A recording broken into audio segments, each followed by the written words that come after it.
ಇನ್ನು ನಮ್ಮ ರಾಜ್ಯದಲ್ಲಿ SIR ಪ್ರಕ್ರಿಯೆ ಶುರುವಾಗಿ ಇವತ್ತಿಗೆ 3 ದಿನ ಆಯಿತು. ಆಗಲೇ ರಾಜಕೀಯದ ಆರೋಪ ಪ್ರತ್ಯಾರೋಪಗಳು ಜೋರಾಗ್ತಾ ಇದೆ. ರಾಜ್ಯ ಕಾಂಗ್ರೆಸ್ ಸರ್ಕಾರದ ಮೇಲೆ ಪ್ರತಿಪಕ್ಷಗಳು ಮತ್ತು ಪ್ರತಿಪಕ್ಷಗಳ ಮೇಲೆ ಕಾಂಗ್ರೆಸ್ ಆರೋಪಗಳನ್ನು ಮಾಡೋದಕ್ಕೆ ಶುರುವಾಗಿದೆ. ಬೆಂಗಳೂರು ದಕ್ಷಿಣ ಜಿಲ್ಲೆ ರಾಮನಗರದಲ್ಲಿ ಆಗಿರುವಂತಹ SIR ಬಗ್ಗೆ ಕೇಂದ್ರ ಸಚಿವ HD ಕುಮಾರಸ್ವಾಮಿ ಅವರಿಗೆ ಅನುಮಾನ ಬಂದಿದೆ. ಬರೀ ಅನುಮಾನ ಅಷ್ಟೇ ಅಲ್ಲ, ಕೆಲವು ವಿಡಿಯೋ ಸಾಕ್ಷಿಗಳನ್ನು ಕೂಡ ತೋರಿಸಿ SIR ಬಗ್ಗೆ ಆತಂಕವನ್ನು ವ್ಯಕ್ತಪಡಿಸಿದ್ದಾರೆ. ರಾಮನಗರದಲ್ಲಿ 8 ರಿಂದ 10 ಸಾವಿರ ಅಕ್ರಮ ಬಾಂಗ್ಲಾ ವಲಸಿಗರನ್ನ SIR ಪ್ರಕ್ರಿಯೆಯಲ್ಲಿ ಸೇರ್ಪಡೆ ಮಾಡ್ತಿದ್ದಾರೆ ಅನ್ನುವಂಥ ಆರೋಪ ಕುಮಾರಸ್ವಾಮಿ ಅವರು.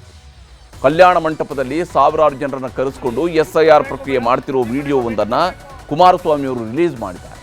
ಜೊತೆಗೆ ಮುಖ್ಯಮಂತ್ರಿಯವರ ಪ್ರೇರಣೆಯಿಂದ ರಾಮನಗರದಲ್ಲಿ ಕಳ್ಳ ಮತಗಳ ಸೃಷ್ಟಿ ಆಗ್ತಿವೆ ಅನ್ನುವಂಥ ಆರೋಪವನ್ನ ಕುಮಾರಸ್ವಾಮಿ ಅವರು ಮಾಡಿದ್ದಾರೆ.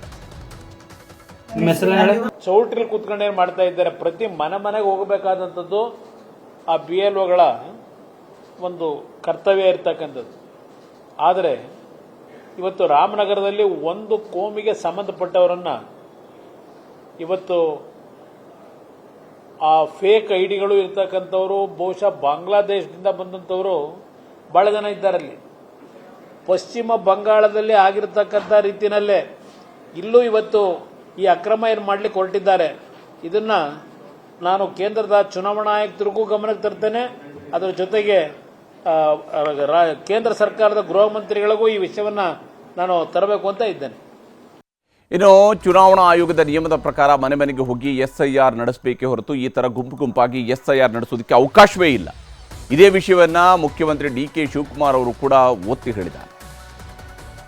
ಮಾಹಿತಿ ಬಂದಿದೆ, ನಾನು ಅದಕ್ಕೆ ಹೇಳ್ತಾ ಇದ್ದೀನಿ, ಯಾವ ಕಲ್ಯಾಣ ಮಂಟಪದಲ್ಲಿ ಮಾಡೋದಲ್ಲ ಕಾನೂನು ಬಾಹಿರಿ, ಯಾರೇ ಮಾಡಿದ್ರು ತಪ್ಪು, ಅದಕ್ಕೆ ಅವಕಾಶ ಕೊಡೋದಿಲ್ಲ. I have strictly warn even our MLA also trying to do it also, will not allow for this. ಇನ್ನು ರಾಮನಗರದಿಂದ ನನ್ನ ಹೆಸರನ್ನು ತೆಗೆದು ಹೊರಗಡೆ ಹಾಕುವ ಪ್ರಯತ್ನ ಆಗ್ತಿದೆ ಅಂತ ಹೇಳಿ ಕುಮಾರಸ್ವಾಮಿ ಅವರು ಆರೋಪ ಮಾಡಿದ್ದಾರೆ. ಆದರೆ ಎಲ್ರಿಗೂ ಮತದಾನದ ಹಕ್ಕು ಕೊಡ್ತೀವಿ ಅಂತ CM DK ಶಿವಕುಮಾರ್ ತಿರುಗೇಟು ಕೊಟ್ಟಿದ್ದಾರೆ. ರಾಮನಗರದಿಂದ ನಮ್ಮನ್ನ ಖಾಲಿ ಮಾಡಿಸಿದ್ದೇನೆ ಅಂತಕ್ಕಂಥ ನೆನ್ನೆ ಮತ್ತೇನು ಹೇಳ್ತಾರೆ, ನನ್ನನ್ನು ಖಾಲಿ ಮಾಡಿಸ್ಲಿಕ್ಕೆ ಆಗಲ್ಲ. ನನ್ನ ಮತ ಇರೋದೇ ರಾಮನಗರದಲ್ಲಿ. ನನ್ನದು, ನಿಖಿಲ್ ಕುಮಾರಸ್ವಾಮಿದು, ಅನಿತಾ ಕುಮಾರಸ್ವಾಮಿದು, ನನ್ನ ಸೊಸೆದು, ಎಲ್ಲರದು ರಾಮನಗರದ ಬಿಡದಿ ಹೋಬಳಿಯ ಕೇತನಹಳ್ಳಿ ಗ್ರಾಮದಲ್ಲಿ ನನ್ನ ಮತ ಇರೋದು. ಪ್ರತಿಯೊಬ್ಬ ನಾಗರಿಕನು ಕೂಡ ಮತದಾನದ ಹಕ್ಕನ್ನ ಕೊಡಬೇಕು. ಎಲ್ಲಾ ಪಾರ್ಟಿಯವರು ಕೂಡ ನಾವು ರಿಕ್ವೆಸ್ಟ್ ಮಾಡ್ತೀವಿ. ಎಲ್ಲಾ ಪಾರ್ಟಿ, ನಾನು ಅದನ್ನೇ ಹೇಳಿದ್ನಲ್ಲ, ಎಲ್ಲರೂ ಕೂಡ ಅವ್ನ ವೋಟನ್ನು ಅವ್ನು ಯಾಕೆ ಕಳ್ಕೋಬೇಕು? ಸೊ ಅವನಿಗೆ ಹಕ್ಕು ಕೊಡಬೇಕಾದ್ರು ಸರ್ಕಾರದ ಡ್ಯೂಟಿ. ಅದಕ್ಕೋಸ್ಕರ ನಾವು ಪ್ರತಿಯೊಂದು ವಾರ್ಡಲ್ಲಿ ಪ್ರತಿಯೊಂದು ಬೂತಲ್ಲೂ ಕೂಡ ಹೆಲ್ಪ್ ಡೆಸ್ಕ್ ಮಾಡಬೇಕು ಅಂತ ನಾವು ಹೇಳಿದ್ದೇವೆ. ಇನ್ನು ರಾಜ್ಯದಲ್ಲಿ 3 ದಿನಗಳಿಂದ SIR ನಡೀತಿದೆ. ಇಲ್ಲಿವರೆಗೆ 50 ಲಕ್ಷಕ್ಕೂ ಹೆಚ್ಚು ಮತದಾರರು SIR ಪ್ರಕ್ರಿಯೆಯಲ್ಲಿ ಭಾಗಿಯಾಗಿದ್ದಾರೆ. ಆದರೆ ಈಗ ವಿವಾದ ಸೃಷ್ಟಿಯಾಗಿದ್ದು SIRನಲ್ಲಿ ರಾಜಕೀಯ ಎಲ್ಲಿಗೆ ಹೋಗಿ ಮುಟ್ಟುತ್ತೆ ಅನ್ನೋದನ್ನು ನೋಡಬೇಕಾಗಿದೆ. ಹಾಗೆಯೇ ಗ್ರಹಚಾರಕ್ಕಿಟ್ಟಾಗ ಹಗ್ಗನೂ ಹಾವಾಗಿ ಕಾಡುತ್ತಂತೆ. ಈಗ ಕೊಲೆ ಆರೋಪಿ ದರ್ಶನ್ಗೂ ಹೀಗೆ ಆಗಿದೆ. 2 ವರ್ಷಗಳಿಂದ ಜೈಲಲ್ಲಿ ನರಳುತ್ತಾ ಇರುವಂತಹ ದರ್ಶನ್ ಯಾವಾಗ ತನಗೆ ಅಲ್ಲಿಂದ ಮುಕ್ತಿ ಸಿಗುತ್ತೆ ಅಂತ ಪರಿತಪಿಸ್ತಾ ಇದ್ದಾರೆ. ಆದರೆ ಅವರ ಸೆಲೆಬ್ರಿಟಿಗಳಿಂದಲೇ ಹೊಸ ಸಂಕಷ್ಟವೊಂದು ಶುರುವಾಗಿದೆ. ರೇಣುಕಾಸ್ವಾಮಿ ಕೊಲೆ ಕೇಸ್ನ 49 ಸಾಕ್ಷಿಗೆ ದಾಸನ ಅಭಿಮಾನಿಗಳು ಬೆದರಿಕೆ ಹಾಕಿದ್ದಾರೆ. ಈ ವಿಷಯವನ್ನು ಸಾಕ್ಷಿದಾರ ಸಂದೀಪ್ ನ್ಯಾಯಾಲಯದ ಮುಂದೆನೇ ಹೇಳಿದರು. ನ್ಯಾಯಾಧೀಶರು ವಿಷಯ ಕೇಳ್ತಿದ್ದಂತೆ ಪೊಲೀಸರಿಗೆ ಎಚ್ಚರಿಕೆ ಕೊಟ್ಟರು. ಸಾಕ್ಷಿದಾರರಿಗೆ ಬೆದರಿಕೆ ಹಾಕಿದವರನ್ನು ಹುಡುಕಿ ವಿಚಾರಣೆ ನಡೆಸಿ ಬೆದರಿಕೆ ಹಾಕಿದ್ದು ನಿಜವಾದರೆ ಅರೆಸ್ಟ್ ಮಾಡಿ ಅಂತ ಆದೇಶಿಸಿದರು. ಸಾಕ್ಷಿದಾರನಿಂದ ದೂರು ಪಡೆದು ಅಖಾಡಕ್ಕಿಳಿದ ಕಾಮಾಕ್ಷಿಪಾಳ್ಯ ಪೊಲೀಸರು ದರ್ಶನ್ ಫ್ಯಾನ್ಸ್ ಕಂಪನಿಯ 3 ಬಂಧಿಸಿದ್ದಾರೆ. ವೇಣು, ಸುಹಾಸ್ ಹಾಗೂ ಪುನೀತ್ನನ್ನು ಬಂಧಿಸಿ FIR ಕೂಡ ಹಾಕಿದ್ದಾರೆ. ದರ್ಶನ್ ಎಷ್ಟೇ ಪ್ರಯತ್ನ ಪಟ್ಟರು ದರ್ಶನ್ಗೆ ಜಾಮೀನು ಸಿಗ್ತಾ ಇಲ್ಲ. ಎಷ್ಟೇ ಸರ್ಕಸ್ ಮಾಡಿದ್ರು ಹೊರಬರೋದಕ್ಕೆ ಆಗ್ತಾ ಇಲ್ಲ. ಹೀಗಾಗಿ ಸಾಕ್ಷಿದಾರರಿಗೆ ಬೆದರಿಕೆ ಹಾಕಿದ್ದು ಅನ್ನುವಂತಹ ಆರೋಪ ಈ ಸಂದರ್ಭದಲ್ಲಿ ಬಂದಿದೆ. ಅಚ್ಚರಿ ಅಂದರೆ ಸಾಕ್ಷಿದಾರನಿಗೆ ಬೆದರಿಕೆ ಹಾಕಿದ್ದು ಇನ್ನೊಬ್ಬ ಸಾಕ್ಷಿದಾರನೇ ಅನ್ನುವಂಥದ್ದು ಬಹಳ ಇಂಟ್ರೆಸ್ಟಿಂಗ್ ವಿಷಯ. ಇಲ್ಲಿ D ಕಂಪನಿ ಅಂತ ಹೇಳಿ ದರ್ಶನ್ ಅಭಿಮಾನಿಗಳು ನೋಡಿ ಯಾವ ಸ್ವರೂಪದಲ್ಲಿ ಹೆಸರುಗಳನ್ನು ಇಟ್ಕೊಂತಾರೆ.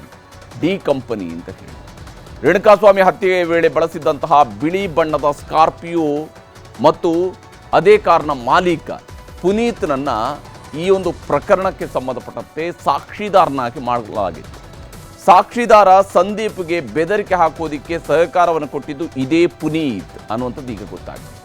ಸಂದೀಪ್ನನ್ನ ಕಾರಲ್ಲಿ ಕರ್ಕೊಂಡು ಹೋಗಿದ್ದಂಥ ಪುನೀತ್ ಸಂದೀಪ್ನನ್ನ ಹಾಸ್ಟೆಲ್ನಲ್ಲಿ ಕೂಡಿ ಹಾಕೋದಕ್ಕೆ ಪುನೀತ್ ಆ್ಯಂಡ್ ಟೀಮ್ ಯತ್ನಿಸಿತ್ತು. ನೋಡಿ, ಒಬ್ಬನನ್ನು ಶೆಡ್ಗೆ ಕರ್ಕೊಂಡೋಗಿ ಹೊಡೆದುಕೊಂಡು ಇನ್ನು ಇಲ್ಲಿ ಹಾಸ್ಟೆಲಲ್ಲಿ ಕೂಡ ಹಾಕುವಂಥ ಪ್ರಯತ್ನವನ್ನು ಮಾಡಿ ಪುನೀತ್ಗೆ ಎಲ್ಲ ಸಹಕಾರ ನೀಡಿದ್ದ ಆರೋಪಿ ಸುಹಾಸ್ ಪುನೀತ್ಗೆ ವಾಟ್ಸಪ್ ಕಾಲ್ ಮಾಡಿ ಕಾನ್ಫರೆನ್ಸ್ನಲ್ಲಿದ್ದಂತಹ ಸುಹಾಸ್ ಮೊದಲು ಇದರಲ್ಲಿ ಕಾನ್ಫರೆನ್ಸ್ ಕಾಲ್ನ ಮೂಲಕವಾಗಿ ಕಿಂಗ್ ಪಿನ್ ಆಗಿದ್ದಂಥದ್ದು ಪುನೀತ್.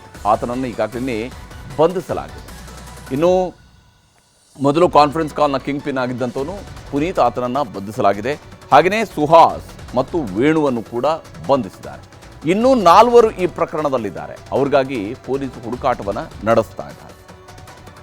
ಒಂದು ಕೊಲೆ ಕೇಸಿನಲ್ಲಿ ಏನು ನಮ್ಮ ವಿಟ್ನೆಸ್ ಇರ್ತಾರೆ, ಆ ವಿಟ್ನೆಸ್ಗೆ ಸ್ವಲ್ಪ ಇನ್ಫ್ಲುಯೆನ್ಸ್ ಮಾಡಿ ಬೆದರಿಕೆ ಇಡುವಂತ ಒಂದು ಪ್ರಯತ್ನ ನಡೆದಿದೆ ಅಂತ ಹೇಳಿ ಈ ಕೇಸಿನ ವಿಟ್ನೆಸ್ ಏನಿದ್ರೆ ಅವರು ಕೋರ್ಟ್ನಲ್ಲಿ ಹೇಳಿದ ಮೇರೆಗೆ ಕಾಮಾಕ್ಷಿಪಾಳ್ಯ ಪೊಲೀಸ್ ಠಾಣೆಯಲ್ಲಿ ನಾವು ಒಂದು ಪ್ರಕರಣ ದಾಖಲು ಮಾಡ್ಕೊಳ್ತೀವಿ. ಪ್ರಕರಣ ದಾಖಲು ಮಾಡಿಕೊಂಡು ತನಿಖೆ ಶುರು ಮಾಡಿದಾಗ ನಮಗೆ ಈ ಒಂದು ಏನು ವಿಟ್ನೆಸ್ ಅನ್ನ ಇನ್ಫ್ಲುಯೆನ್ಸ್ ಮಾಡೋದು ಮತ್ತೆ ಬೆದರಿಸುವಂತ ಪ್ರಯತ್ನ ಮಾಡಿರೋ ಆರೋಪಿಗಳು ಯಾರು ಅಂತ ಪತ್ತೆ ಮಾಡಿ ಅವರಲ್ಲಿ 3 ಜನ ನಾವು ಈಗಾಗಲೇ ದಸ್ತಗಿರಿ ಮಾಡಿ ಪೊಲೀಸ್ ಕಸ್ಟಡಿಗೆ ತಗೊಂಡಿದ್ದೀವಿ.